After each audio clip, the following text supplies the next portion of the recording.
Going on YouTube, Cloverbell's here back with another Scarlet Violet video, and today we're going to be talking about the best niche Pokemon to use right now within the regulationE format. Okay, now you might be asking, why are we still discussing regulationE? The format is done, we got the DLC coming up next week. Why are we still on this regulationE stuff? Because we still have one more regional. Okay, that is the San Antonio regionals coming up next week, and what we're going to be doing is putting out a couple more videos to help you guys get ready for that regional. So this way you have the best possible information that is up to date that you can use to, you know, help you out in your tournament. Okay, so we always like niche Pokemon on this channel, right? A lot of you that have been viewing the channel for a while, you understand this, right? We always like to feature the Pokemon that just don't always get the spotlight on certain teams, right?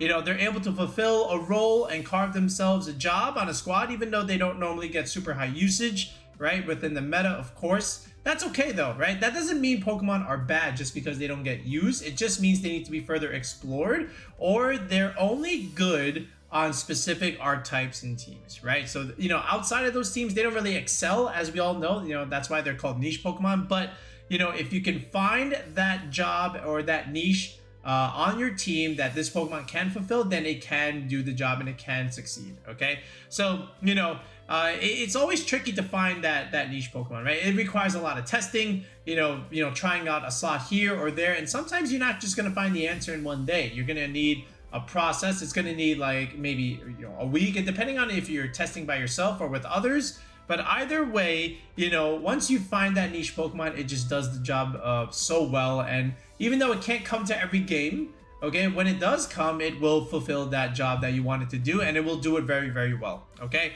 and you know, sometimes you just have to be careful. You have to make sure that it is actually, you know, a niche Pokemon and not just something that's worse, that, you know, as opposed to something else that can do the same job but better, right? You have to be careful about that. So if you're looking for an Intimidate user, you know, you have to give it a reason to use that's not Landorus or Salamence, right? Because, or even like Hisuian Arcanine, because these are the top premier Intimidate Pokemon. All right, that being said, so you know, they have to have that niche that the other three can't give you, because if not, then you're just using a worse option. All right, so without further ado, this is going to be a list of what we feel are the 10 best niche Pokemon to use right now in regulationE. So let's take a look. All right, we're going to kick things off with Farigiraf over here. So this is a Pokemon that, you know, if you look at its stats, it's just not super amazing, you know, despite the HP stat. That's pretty solid, as well as, you know, the special attack. Nothing else to really write home about, but the selling point here with Farigiraf, of course, is the Armor Tail ability, which protects you against priority moves. So stuff like Dragonite, Chien-Pao, Urshifu, Rillaboom, you know, all these Pokemon clicking, you know, priority fake outs or extreme speeds or sucker punches and whatnot, they're not going to be able to do that, and that's the whole idea behind Farigiraf. And now what you want to do is use this, you know, with a Pokemon that really hates priority moves, right? So stuff like, you know, for example, Torkoal on those Trick Room teams with like something like Iron Hands, for example. Like Torkoal really does not want to be hit with priority moves, because then that means you can't use Eruption, for example, right? And we've seen some Trick Room teams with Farigiraf, Iron Hands, you know, Torkoal, and then, you know, something like Cresselia and then Ursaluna, for example. Like, this is a very very idea to try and use Farigiraf, right? Because, you know, one way to really beat Trick Room teams is to use priority moves against them, so this way the Trick Room doesn't matter. But if you got Farigiraf on your team, then, you know, that's going to be taken away. So that's one way to utilize it. But, you know, other than that, you can also use it on some of those hyper offensive teams, right? For example, like the Regieleki Goldengo idea, you know, surrounded by Tornadus, and then the other two slots. So the whole idea, again, with Regieleki, same like Torkoal, you don't want to be hit by those priority moves. So these Regieleki Tailwind teams are going to very much enjoy Farigiraf, right? And then, again, you know, the Dragon Energy is going to be doing reduced damage when you get hit. So, again, taking that away is very important. Now, sometimes you might be able to put in DD in this slot, but, you know, Farigiraf is just also a pretty good Pokemon, just because you have this idea of, you know, going for Imprison and then going for Trick Room at the same time. And then, of course, the very standard Dazzling Gleam, and then either Psyshock or Psychic idea, along with Terra Fairy. Okay, and now what you can also do is just put on a Rocky Helmet over here. So now it's going to be taking, or it's going to be dishing out, you know, chip damage against some of these physical attackers, right? We're in a very physical meta. So you can also consider it like this. But really, again, the Farigiraf's job is just to deny priority moves. So on switch in, you get to stop that immediately, and then at the same time stop teams from going for Trick Room against your Tailwind teams. It's very, very beneficial, you know, for them, right? And right now, also the premier Farigiraf team is that Dragonite, Chien-Pao, Heatran idea, right? So if I just round it out here, so here's Dragonite, here's Chien-Pao, okay, here's Heatran, and then you just round things out with Urshifu, and then the Rillaboom. Everybody, a lot of people are using this team. If you go on like all these limitless tournaments, you know, this is a very, very common team right now, you know, with the Farigiraf supporting these priority heavy hitters. So this way they can't use priority against you, right? So, you know, if you want to use Farigiraf in that sense, yes, it'll work. And then at the same time, you can even forego one of these moves and just go for like, you know, if you don't want in person, you can even just do like Helping Hand and then just have these Pokemon just do extra damage, right? So even though your Farigiraf is not doing that much damage, you can also have, you know, your partners just do more damage and not have the fear of it getting priority moved against, right? Now, there have been some sets with like Nasty Plot, right? Where you're just now turning Farigiraf into something that can not only deny priority, but now have it deal some damage, right? And potentially set it up for sweeping ideas, right? So that has worked as well, but it's not as common as like the Imprisoned Trick Room set, right? But Farigiraf definitely, you know, within the top of our list here as like some of the best niche Pokemon that you can use. And it's good for Scarlet and Violet. You know, one of the newer Pokemon was able to, you know, carve itself a role, you know, within this priority heavy meta. All right, so let's keep on moving. Next up on the list, we're going to be talking about the other Landorus Incarnate. So, you know, not a very like popular pick, especially, you know, within the first 2 months of the meta, but slowly people are starting to pick up on it.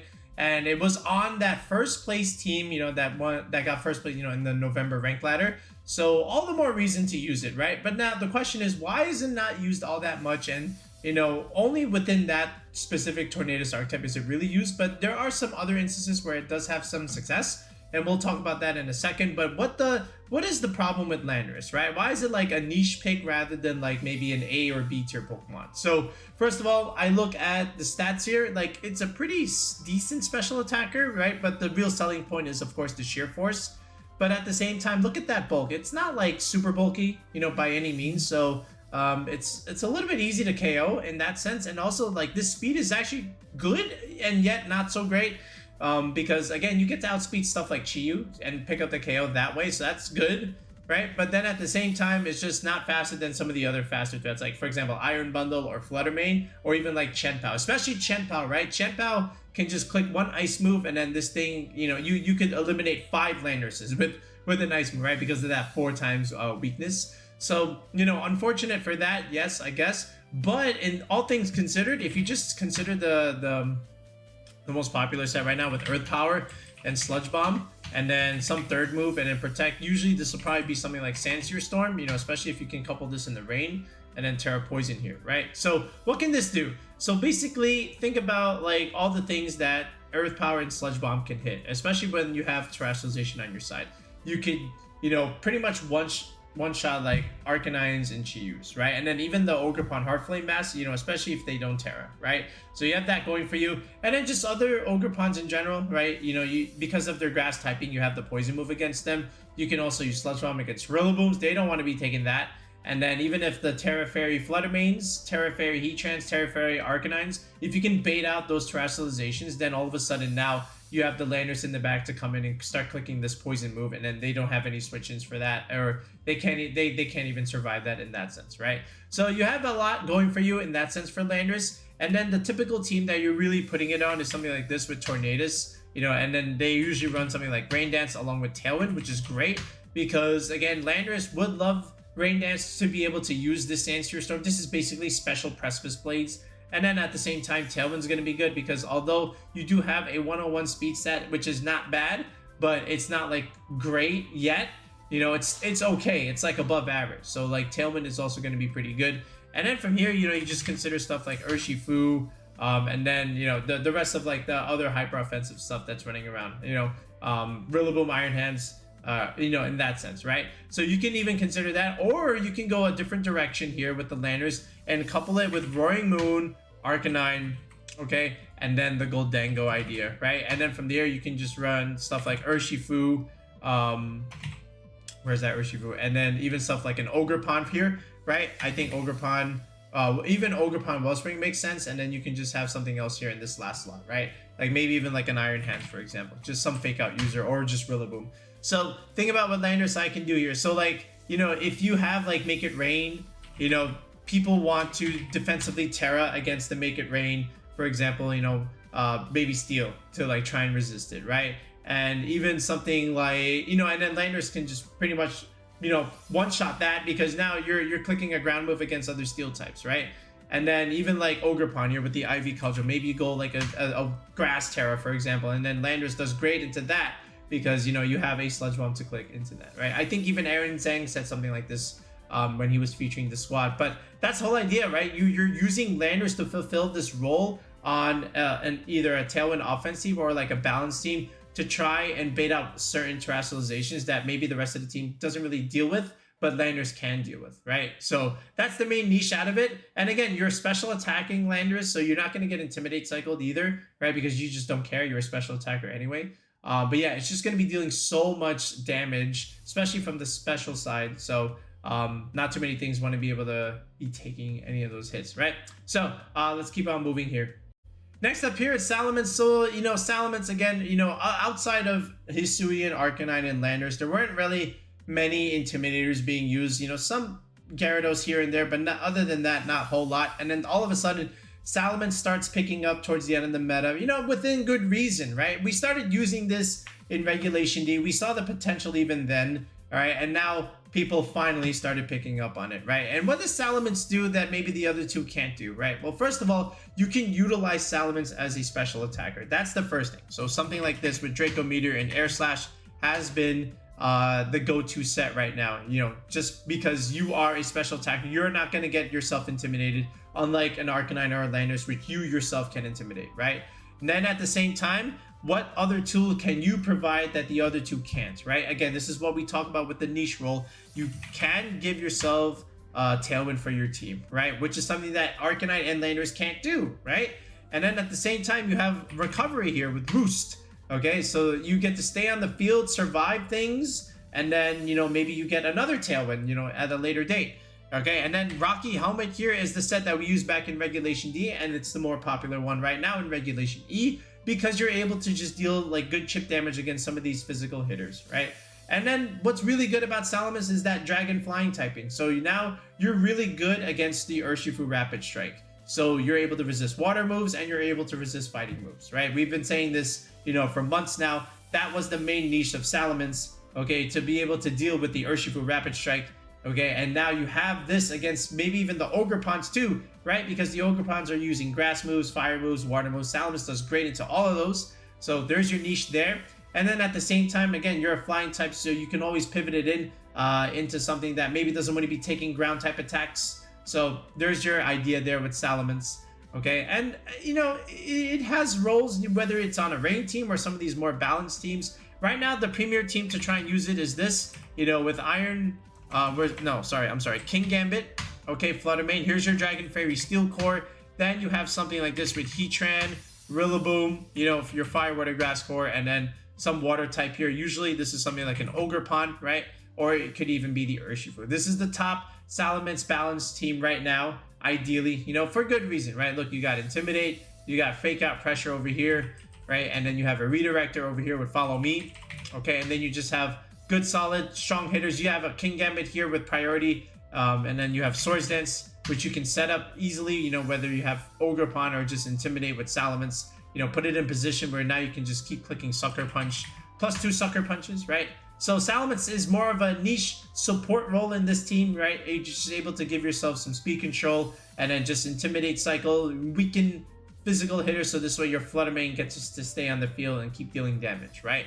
But this is the main thing with Salamence as opposed to Hisuian, Arcanine, and Landorus. So if you want to use it, this is one idea of a team that you can definitely utilize. And you're going to see this in San Antonio anyway, right? You know, I've been looking at the Limitless tournaments and this team is everywhere, right? And it makes sense, right? It's a very good team. It's great into the Tailwind offense stuff. So, you know, definitely consider picking it up. And if this is something that you do want to build, you know, feel free to ask us, you know, for EV spreads, you know, or if you want to do like a quick coaching session, you know, with that tier 3 sub to the channel, you know, feel free to do that as well. But Salamence, definitely, you know, within one of the best niche Pokemon to use right now. Weezing's next up on our list, and really what it comes down to is this ability Neutralizing Gash, which we all know has the ability to, you know, basically remove other Pokemon's abilities, so this way you don't really have to worry about them as long as Weezing stays on the field, right? If you remember back in Sword and Shield days, this was primarily used with something like Regieleki, so this way you could Dynamax it and take full advantage of its stats and not have it halved. Now, when you went to Scarlet and Violet, people were thinking, oh, maybe it'll just do well with something like Slacking, and it did for like maybe 2 seconds, right? And then people started to realize its full potential, where you could put this thing with something like Roaring Moon and Flutter Mane, right? Because the way it works is with Photosynthesis, you don't really care about neutralizing gas, right? So, you know, it's unaffected, and what more reason to pair Weezing than with these two? So this way you don't have to worry about stuff like Intimidate, right? From an Arcanine or a Landorus. You could deny Prankster, right? So what often ends up happening is you invest enough EVs in your Roaring Moon to outspeed the fastest, you know, kind of genie with the Tornadus, right? So you go to 180 speed investment over here. Let's go Jolly, for example, right? And then from there, okay, what ends up happening is once this Roaring Moon goes for something like Tailwind, now you get your Weezing to 90 speed, something like this. So this way you can outspeed the Tornadus and then go for a Taunt, and now they can't use their Tailwind, right? And that was the whole idea behind Roaring Moon and Weezing. And then at the same time, look, you can even just throw in Iron Hands here, right? Because, you know, with Iron Hands, this is a Pokemon that has been the top of the format, you know, the last like half a year or so, and it doesn't even have an ability. I say that loosely because, you know, we don't have any electric terrain, so we just give this thing an Assault Vest and it still does the job. So it's almost like it doesn't even have an ability, which is why sometimes Weezing can also be paired with the Iron Hands. So this way, it just benefits it, right? Because now, again, you remove away another Intimidator, you get rid of all this Prankster stuff and whatever other annoying abilities, you know, other Pokemon have, you get to remove it, right? And then at the same time, you know, you have like access to Will-O-Wisp, of course. So this way you can burn physical attackers. And Weezing just fulfills that nice little support niche role that Roaring Moon and Flutter Mane can utilize, so this way it can do the job that it needs to do, right? With both of your sweepers, okay? Now, outside of these two, okay, you don't really see that much Weezing, right? Just because it's a little bit interesting to play. You know, it's always like this slot where like it always gets focused down. You could read its protects, okay, and then just double in on the other side, which is why sometimes it just doesn't really do that well. You need like masterful positioning and skill to really pull it off, okay? And that being said, you know, it still works, of course. It's just sometimes a little bit difficult to pilot, right? And you still run your own Landorus on these teams, by the way. You could either do something like an ability shield where you can just disregard, you know, your own Weezing but still be able to use your own Intimidate. Or you can say, no, I don't care. I'm still going with the Choice Scarf. I'm still going for, you know, my fast hard-hitting moves. I can just switch out the Weezing if I really wanted to Intimidate, bring something else in, and then from there just reposition the Weezing in the end game, right? But, you know, again, the selling point is, of course, like we said, neutralizing gas. And then looking at the stats, 120 defense is pretty good, just because, you know, you're considering how the physical the meta is right now. Just having, you know, that defense available with something like max HP is going to be very, very useful, right? And it has been. It's been proven.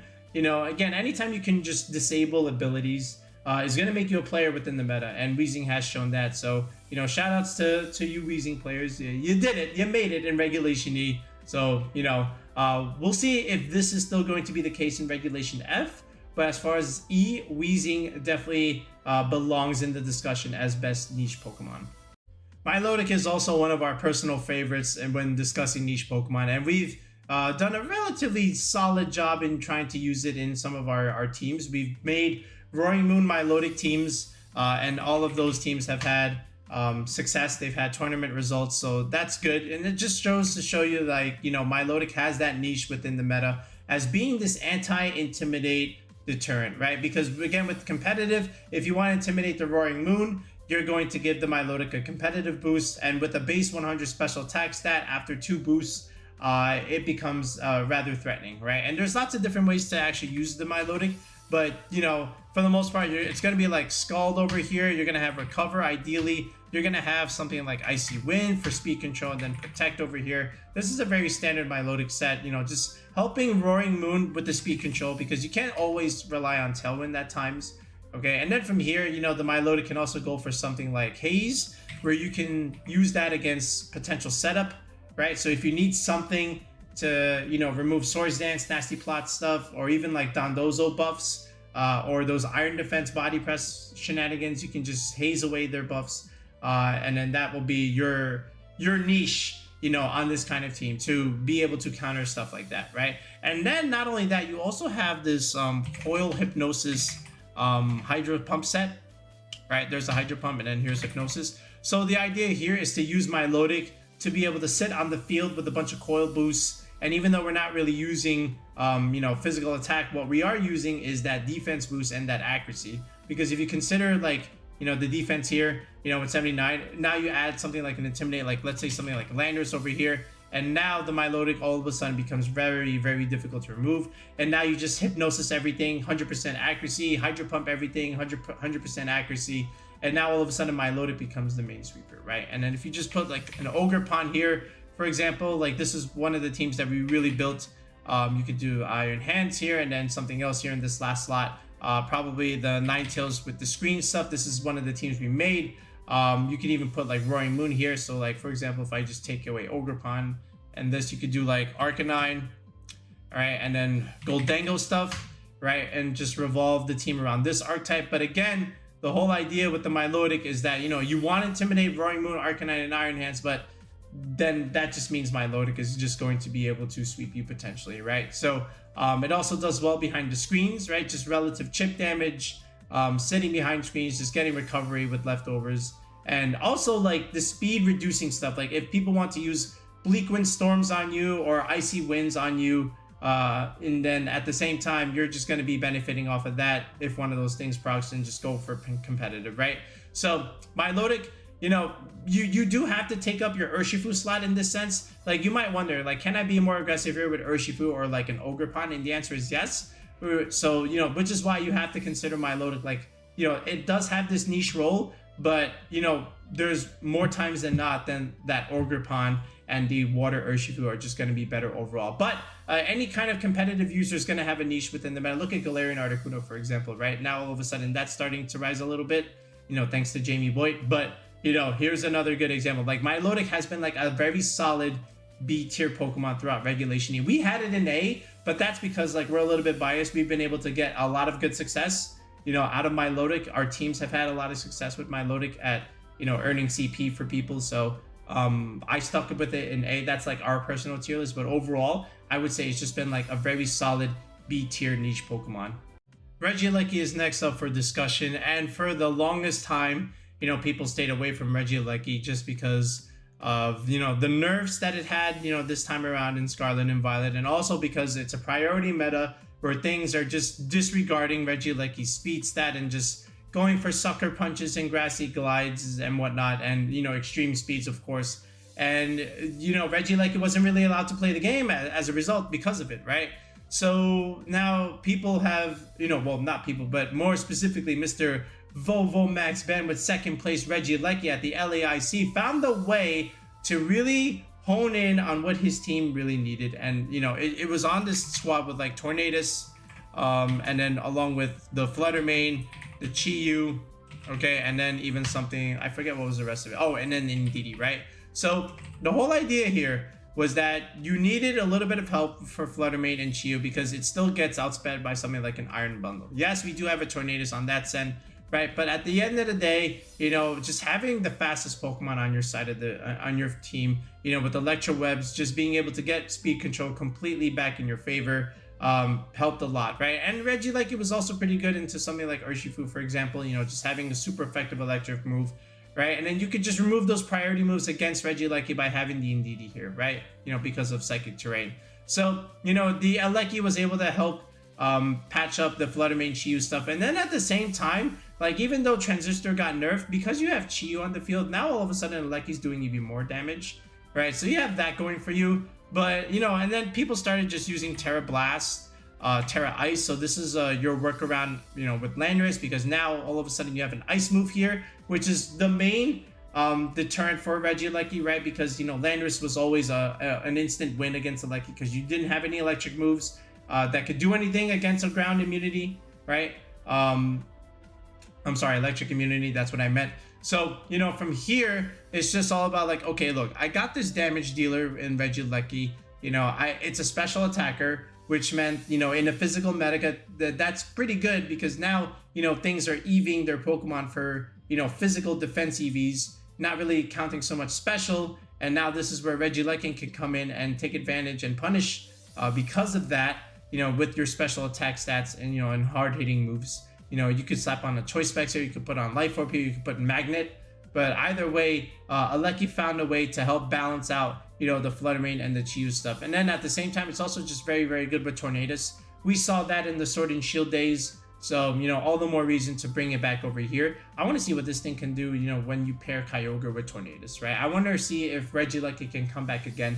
But, that being said, again, outside of these Tailwind Tornadus teams, you're not really going to see it on the Trick Room stuff. It's a little bit rare. You can do it, I guess. One thing you were able to do back then, and I guess this is just like Regulation F stuff, was like if you had Incineroar and if you had Porygon 2, okay, and then you had some like physical sweeper, let's just say Glacier, right, or Calyrex, Ice Rider. One thing you were able to do is just like go for this hard-hitting Volt Switch. Porygon is setting up Trick Room. Go for this hard-hitting Volt Switch into Calyrex, and then Porygon sets up Trick Room, and then Calyrex comes in against something that's already taken like big chip damage from a Volt Switch from a Regieleki at the time before the nerf, right? And that was your way of really pivoting. And then it also gave your team like a little bit of a fast mode, right? Just because you had an Aleki on the team, right? So we'll see if this combination comes back again in Regulation F, but definitely Aleki did fit that role on that Tornadus hyper offensive team.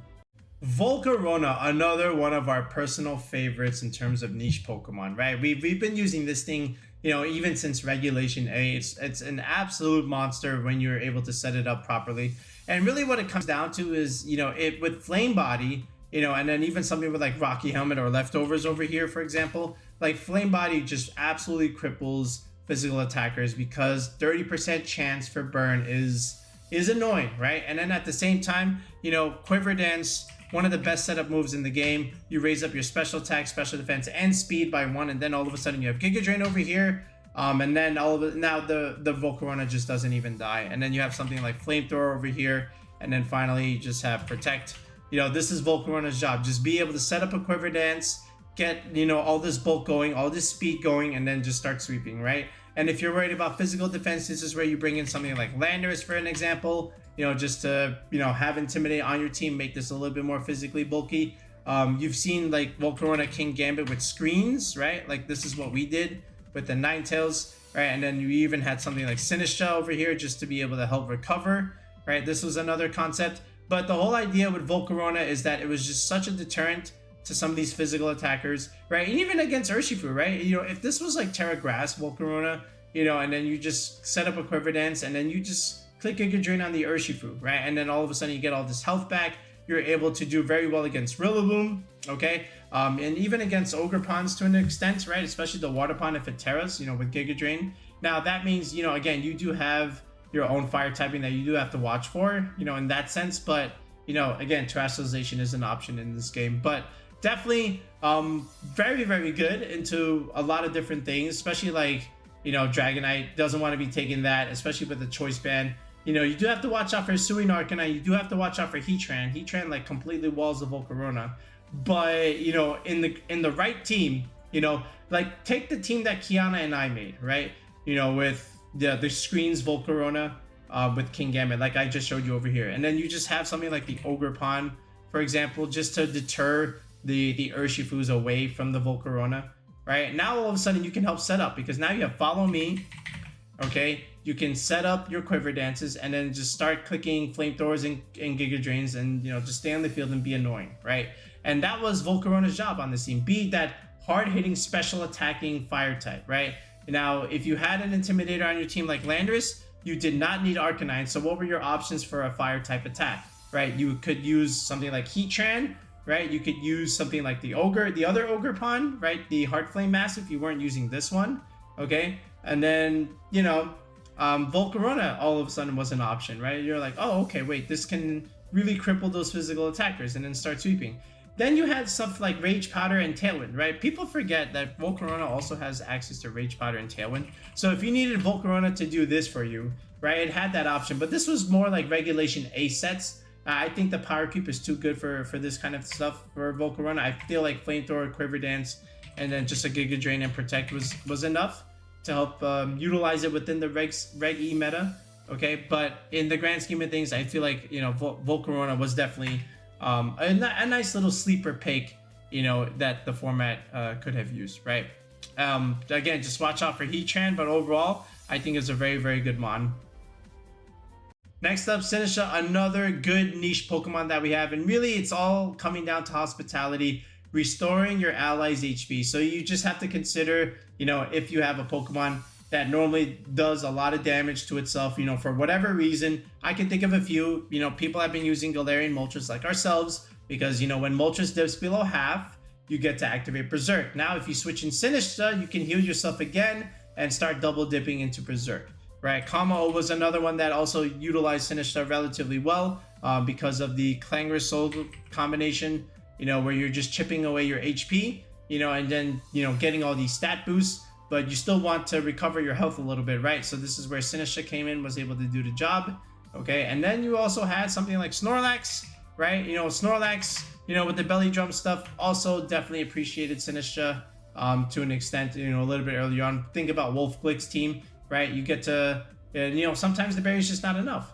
right? Hisuian Arcanine also definitely benefits from Sinistcha. If you got moves like Flare Blitz and Head Smash, you're dealing a lot of recoil damage to yourself. If you have the Sinistcha on the team, you can definitely recover. And then from there, you know, keep clicking these moves, right? That can just one-shot a lot of things. This is also why Ninetales was also used, or even Grimmsnarl, just so that you can reduce any kind of incoming damage. You know, so this way Arcanine is not only taking recoil and opponent damage, at least we can mitigate that to an extent. And then at the same time, you also get access to Life Dew, right? You know, where you can just heal yourself and your ally. You get access, of course, to the Matcha Gotcha stuff, you know, where you're just dealing damage and then potentially having a shot to burn them. You got access to Rage Powder, so this could be your Grass Redirector that, you know, not named Amoonguss. You got access to Trick Room. Like, look at all this, you know, support moves that this Pokemon is getting, right? And then not even mentioning Strength Sap. You know, if you want to keep yourself alive for a little bit longer, right? Strength Sap, where you can just use that as like some active form of Intimidate, you know, which is something that Moltres definitely wants to benefit from, right? Because even though its defense is okay, it's still the lesser of the two bulk, right? 125 SpDef is already like very, very good. So, you know, Sinistcha able to come in and just provide healing for all these Pokemon that definitely appreciate healing to that degree. And you know what? Even something like Ursaluna also prefers, you know, Sinistcha a little bit, just because you're taking so much Flame Orb damage over time, right? Maybe you want to heal it back. You know, if you don't have your Cresselia, clicking Lunar Blessing, Sinistcha is always an option too, to just switch in and just heal the Ursaluna back up, right? But overall, this Pokemon niche, it's the Cleric on your team, it's the Redirector, it's the Trick Room setter. So if you need all of those things, Sinistcha is the Pokemon to use. From one Ghost Grass type to another Ghost Grass type, Brambleghast is also fulfilling that job as a niche Pokemon on a team, right? And if you just look at its stats, 115 base attack is okay, but the rest of the way, not super great. 90 base speed is actually not too bad. Windride is a good ability. You know, you get your attack raised by 1 if you have, if you're getting hit by Heat Wave, for example, or any kind of wind move, or if you have Tailwind starting, right? So that's going to be pretty good. You know, just getting a +1 inherent boost here, that's also really nice. Nice use against Heatran, for example. Like we said, the Heat Wave was a problem. And then just considering some of the sets that it can run, you know, just what is it supposed to do? Well, if you just consider, again, Shadow Sneak, so a priority move, right? So that's going to be good. Then you have something like Strength Sap. You're right, we already discussed that with Sinistcha, right? Where Strength Sap, you know, especially if this has a Focus Sash over here, you know, you're just able to recover a lot of health over time, you know, and get that sash back, right? Which is actually really, really useful. Then you have something like Poltergeist, where you're just dealing solid damage overall, you know, especially if they have an item. Okay, and then finally some grass move. You could do something like Seed Bomb over here, you know, just to get like a big chunk of damage going, you know, after that +1 boost, right? But overall, on some of these teams, right, Brambleghast is, again, like we said, really good against the whatever's using Wind, Heatran, Switch-ins, you know, just fulfilling that role on that Tornadus team. You know, that looks like this Tornadus, and then you have something like Goldango, and then Urshifu. Okay, and then you have 2 other flex slots here, right? The premier team right now is like with Iron Bundle and something like Landorus, right? So that's also pretty good, but I feel like, you know, you could just use these 4 and then just slap on any 2 after that, and then, you know, you got yourself a quote-unquote Brambleghast team, right? But, you know, you just have to consider, like, okay, wait, why would I use this over something like Sinistcha? Well, again, you have tools that Sinistcha doesn't have, right? Again, like we said, Poltergeist, good strong move there. And then again, you are a physical attacker that's getting a +1 boost. Sinistcha has to be able to set up, you know, some stuff like Calm Mind to be able to do that kind of thing. So here you can get a little bit more faster because you just click your Tailwind button. You have the Poltergeist, again, just dealing big damage like we said. Shadow Snake priority move, that's also pretty nice. And from here, does this thing get access to, no, it doesn't get access to Trick Room, but that's the other use of, I guess, Sinistcha over something like Brambleghast. But again, 2 very, very different Pokemon. But I do like what Brambleghast can do, especially against stuff like Urshifu for that matter. You know, Strength Sap against some of these extreme speed mons is also really nice, right? The Arcanine can't click E-Speed, Dragonite can't click E-Speed. You know, they're forced to click other stuff like their Fire move or their Flying move. And then at that point, you know, this thing will be ready, especially after some Strength Saps, you know, getting back its Focus Sash. You almost have to like double down on this, right? Because then what ends up happening if you do that is the partner Pokemon could just reverse sweep you as well. So it's a very interesting take, but I do like Brambleghast. We used it in the video previously, so we had a good amount of fun with 45 Mice's Brambleghast team, but, you know, definitely within our list of niche Pokemon. Our 10th Mon here, and we're going to be looking at Clefairy. And you look at its stats and you might say, why? Why Clefairy? Well, if you just slap on the Violet here, you know, now all of a sudden some of these stats are looking actually relatively decent, right? And then again, like I said, do not underestimate Friend Guard. The fact that the allies receive 3/4 as opposed to like the full damage, that's just, again, reducing damage overall and just having that support Pokemon on the field to be able to do what you need to do, right? Follow Me redirection support is going to be good, especially, you know, when you have, you know, the Violet going for the Clefairy, just staying on the field and being bulky. Then you have access to stuff like Heal Pulse, where you can heal your target. All right, then you also have access to Icy Wind. Nice, good little speed control there. You know, lots of good support moves that Clefairy has access to, right? I can even go down this list over here. You even get access to Encore. What else can you do here? I guess screens here, but you know, you don't need to do that if you're slow. What else? Oh, we got Thunder. Oh, Clefairy gets Thunder Wave? I didn't even know that. That's interesting. And then from here, all right, Fake Tears. Okay, sure. Helping Hand, like we said, that's good. Oh, Life Dew, again, healing potential. That's also relatively nice. Sing Clefairy, you know, that was a thing a little bit in some previous formats. I don't know how good it is now.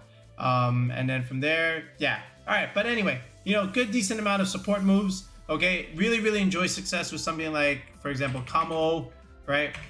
Where you can just, you know, try and set up the Clangor clanging scales. You also have good synergy with Roaring Moon, you know, Goldango, and the Arcanine over here, right? Just, you know, having these Pokemon stay bulky, especially the Goldango here with stuff like Nasty Plot.